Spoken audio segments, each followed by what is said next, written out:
Welcome, Titans. We are excited for the start of our 2015-2016 school year. As we prepare for the school year, we ask that you think about your actions and choices as we start the school year as they relate to our three pillars of success: respect, responsibility, and initiative. These three pillars of success are defined in large part by the expectations laid out in your student handbook. As you're following along with me now on page 7, I would draw your attention to the expectations of this handbook. This handbook and school policies and rules and regulations are in effect while students are on school grounds, school property, on property within the jurisdiction of the school, while on school-owned vehicles and away from school grounds, if the conduct directly affects the good order, efficient management, welfare of the school district, or involves students or staff. School district policies, rules, and regulations are in effect at all times 12 months a year. A violation of a school district policy, rule, or regulation may result in disciplinary action and may affect a student's eligibility to participate in extracurricular activities, whether the violation occurred while on school grounds or was in session. Disciplinary actions may include, but are not limited to, removal from a classroom, detention, suspension, probation, and/or expulsion. Discipline can also include probation from participating in extracurricular activities, including athletics and fine arts. Students, now please turn to page 9. You'll notice our three most common bell schedules. You'll notice some changes in the early out schedule. We no longer have Titan time on early out days. Titan time will be on Tuesday and Thursday of every week. In the middle, you'll see the Titan time bell schedule. All students are expected to be at Titan time. This will be a graded class and attendance is mandatory. Students, please turn to page 10 in the section of closed campus. Lewis Central has a closed campus. Once arriving on school grounds, students may not leave without properly signing out through the attendance office. Also, any student not on their regular schedule must sign out again through the attendance office. Page 10, minimum attendance for activity participation. Students participating in student activities must be in 4 credit classes on the day of the event or the day preceding a weekend event in order to participate. Prearranged absences, such as medical appointments, can be accepted and approved by administration. Off-campus classes count as one class. Part team activities aids do not count as a class. Students participating in school activities will not be excused for being tardy or absent the day after an activity, no matter what time they get home the night before. Now this section on attendance policy.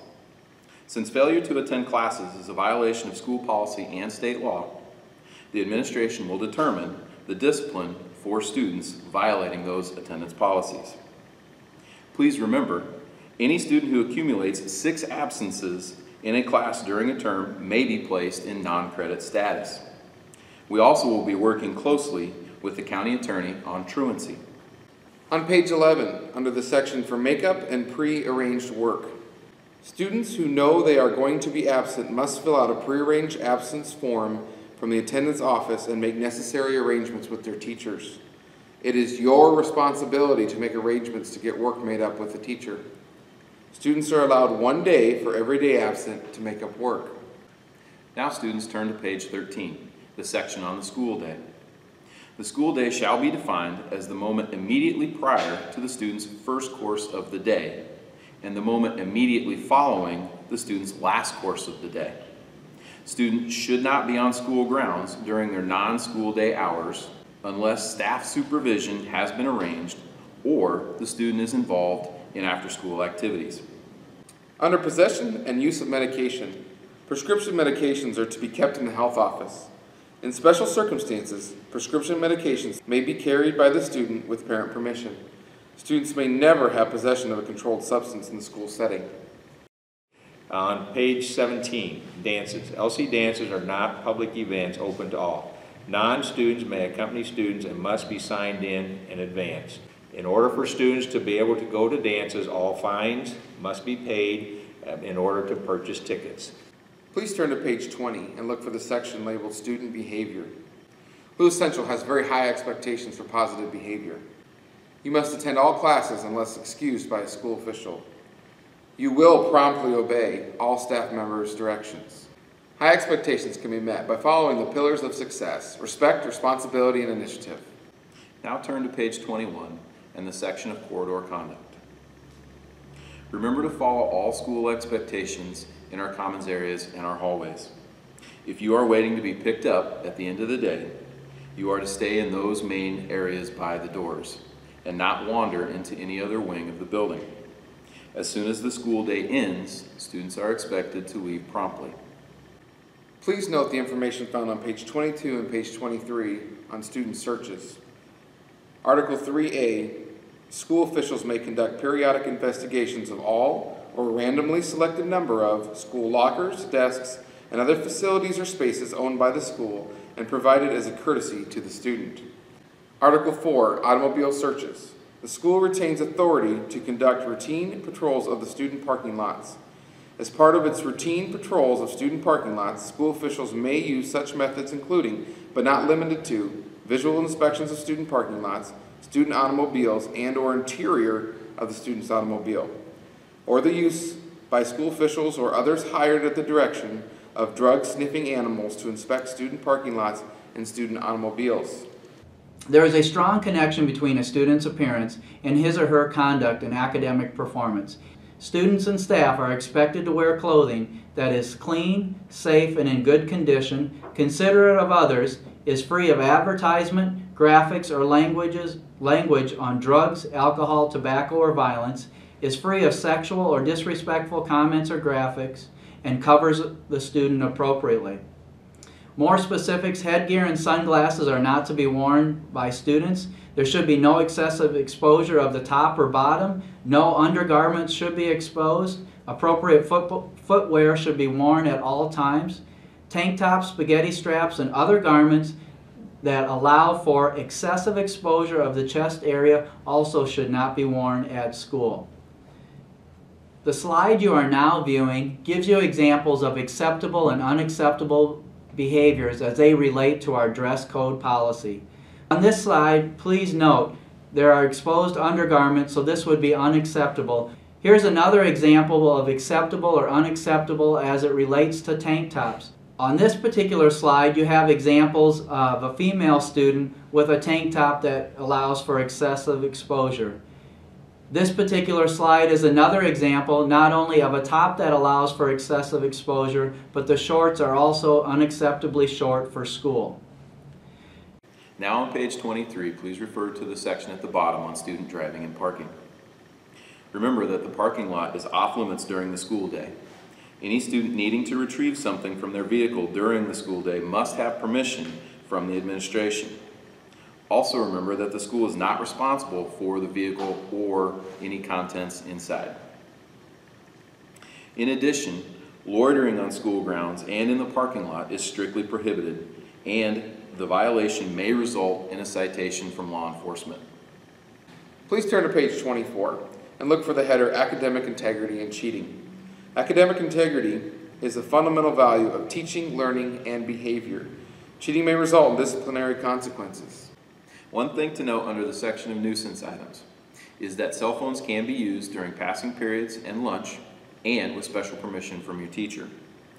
However, they are not to be used to send threatening or inappropriate messages, cheating on tests, or any form of cyberbullying or harassment. Students, you now should be on page 25. On page 25 is a section that addresses harassment, sexual harassment, unacceptable teasing, and bullying. Harassment, bullying, and abuse are violations of our school district's policies, rules, and regulations, and in some cases may result in violation of a criminal or other laws. The school district has the authority to report students violating these rules to law enforcement officials. Anti-harassment bullying complaint forms can be obtained in the counseling or administrative office or on our school webpage. Students who feel they have been harassed or bullied should do the following. First, communicate to the harasser or bullier that the student expects the behavior to stop. If a student needs assistance in communicating with the harasser or bully, the student should ask a teacher, counselor, principal, or other staff member to help do so. If the harassment or bullying does not stop, or the student does not feel comfortable confronting the harasser or bully, the student should tell a teacher, counselor, or principal, or other staff member.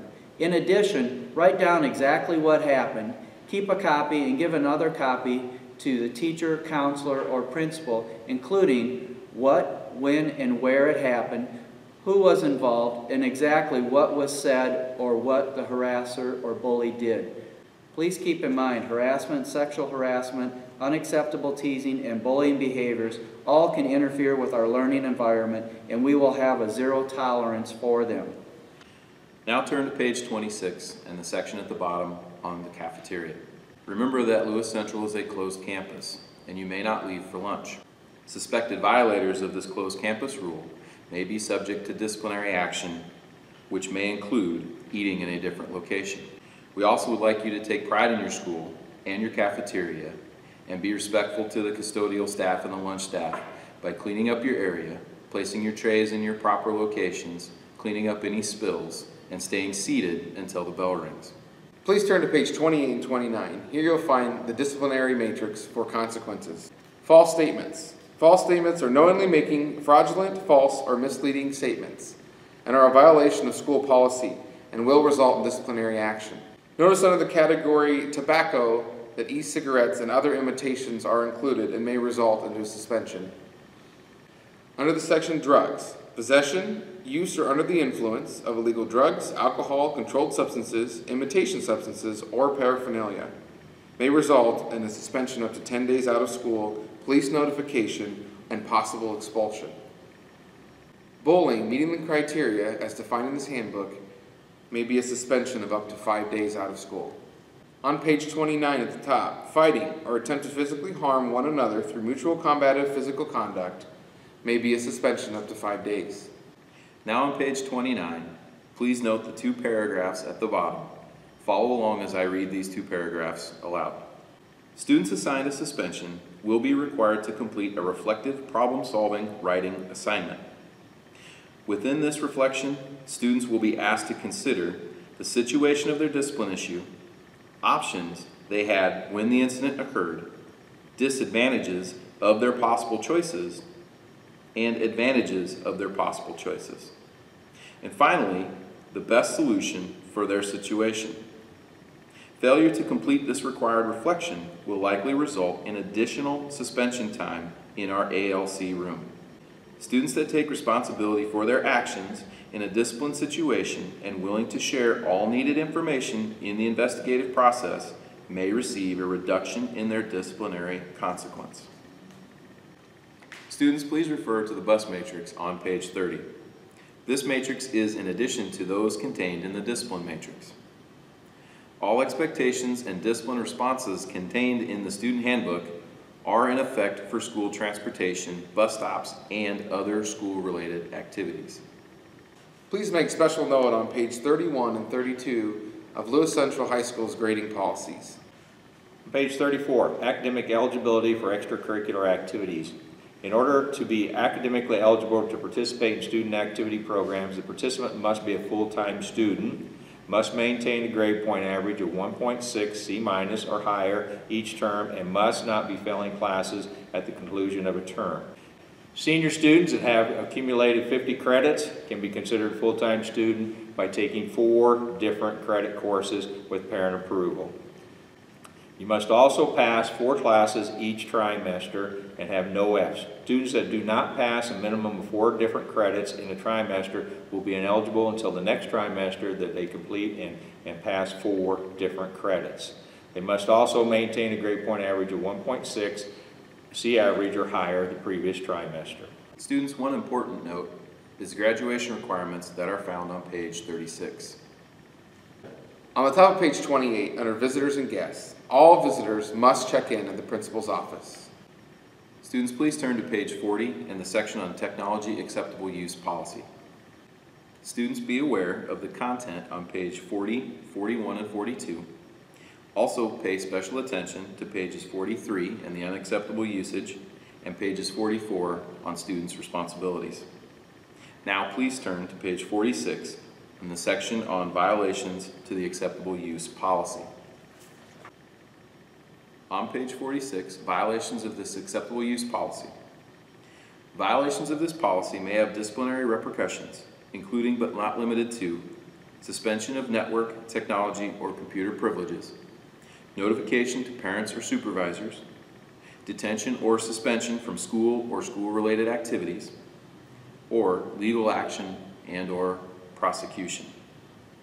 On page 47 is the start of the Good Conduct Code. The responsibility of good conduct is the extension of the responsibility to represent the school and community in an appropriate manner. On the middle of the page, it lists, but not limited to, all the different activities that fall under the Code of Conduct.